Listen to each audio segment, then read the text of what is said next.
இது வந்து நான் 10 நாளைக்கு ஒருக்கா தான் இங்கே தோப்புக்கு வர்றது. திரும்பவும் மோட்டர் எடுத்து விட்றது நான் 4 நாளைக்கு ஒருக்கா அங்கேயே எடுத்துவிட்டு ஆஃப் பண்ணிக்குவேன்.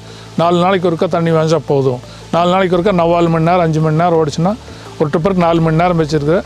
8 மணி நேரம் ஓடினா 4 நாளைக்கு ஒருக்கா 8 மணி நேரம் ஓடினா அந்த போதிய அளவு தண்ணி அதுக்கு சரியாக இருக்குது. அதனால உங்களுக்கு தெரியுதா, இப்போ தண்ணியும் வேண்டியதில்லை, தண்ணி சேவிங்ஸ் நம்மளுக்கு கிடைக்குது. அப்புறம் மரம் எல்லாம் ஒரே சீராக இருக்குது. பாக்கு மரத்துக்கு தேவையான தண்ணி அது இருக்குது, தென்னை மரத்துக்கு தேவையானதும் அது எடுத்துக்குது. மிளகு செடிக்கும் அதுக்கு ஒரு ட்ரிப்பர் போடுறதுக்கு அதே எடுத்துக்குது.